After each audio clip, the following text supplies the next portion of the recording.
చూసారుగా గత వీడియోలో మనం ట్రిక్‌ని ఏదైతే మాట్లాడుకున్నామో, ఉదాహరణకి ఈ క్వెషన్‌కి సంబంధించి ఏ వాల్యూ 154.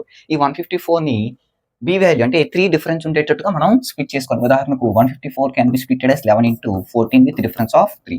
సో ఇందులో 14 ఎందుకు తీసుకుంటామంటే ఇక్కడ మనకి ఇచ్చిన సైన్ అనేటువంటిది ప్లస్.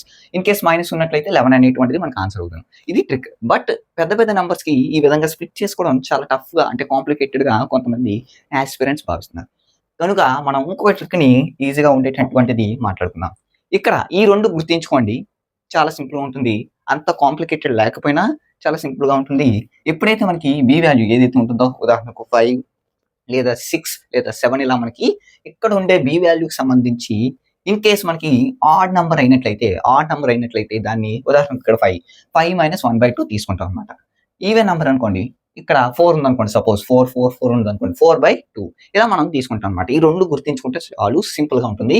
సో ఎప్పుడైతే మీకు ఇచ్చిన నంబర్ ఏదైతే ఉంటుందో ఏ వాల్యూ ఇక్కడ ఉదాహరణకు ఏ వాల్యూ అనేటువంటిది 750 దీనికంటే పెద్దది తర్వాత దగ్గరగా వచ్చే పర్ఫెక్ట్ స్క్వేర్ నంబర్ తీసుకోవాలి. పెద్దది తీసుకోవాలన్నమాట. చిన్నది తీసుకోకూడదు. దగ్గరలో ఉన్నా సరే పెద్దది ఏంటి ఉదాహరణకు 750కి తర్వాత వచ్చే అంటే దగ్గరలో వచ్చే 784 అనేటువంటిది పర్ఫెక్ట్ స్క్వేర్ నంబర్ ఫర్ 28 అంటే 28 స్క్వేర్‌కి 784 అవుతుంది. సో ఈ 28 ఏదైతే ఉందో దీనికి ఇప్పుడు ఈ బి వాల్యూ ఉంది కదా!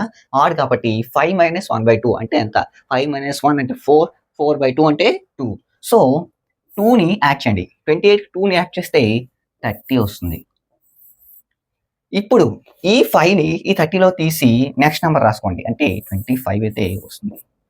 సింపుల్ ఆన్సర్ మనకి మైనస్ ఉంటే 25 అవుతుంది. మైనస్ సింబల్ ప్లస్ ఉంటే 30 అవుతుంది అంతే.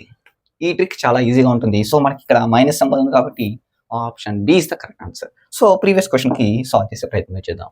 154 అంటే 169 అనేటువంటిది తర్వాత వచ్చే స్క్వేర్ నంబర్ అన్నమాట. Perfect square number. సో 169 అంటే 13 యొక్క స్క్వేర్. సో 13 యొక్క స్క్వేర్. నెక్స్ట్ 3 అనేది ఆడ్. సో ఆడ్‌కి ఏం చేయాలి? 3 minus 1/2. So 2/2 which is 1. So 1 add చేయండి. నెక్స్ట్ నంబర్ ఏంటి? 14. 13కి నెక్స్ట్ నంబర్ 14. ఇప్పుడు ఈ 14 నుంచి బి వాల్యూ అంటే 3 వాల్యూని తీసేస్తే 14 మైనస్ 3 అంటే 11. సో ఇందులో మనకి తెలుసు కదా ప్లస్ అంటే పెద్ద వాల్యూ, మైనస్ అంటే చిన్న వాల్యూ. సో ఈ రెండిట్లో మనకి క్వెషన్ ప్రకారంగా ఆన్సర్ అనేటువంటిది 14 అయితే అవుతుంది. So next question. థర్డ్ క్వెషన్‌కి సంబంధించి కామెంట్ సెక్షన్‌లో దీనికి సంబంధించినటువంటి ఆన్సర్ ఏమవుతుంది అనేటువంటిది కామెంట్ చేసే ప్రయత్నం చేయండి.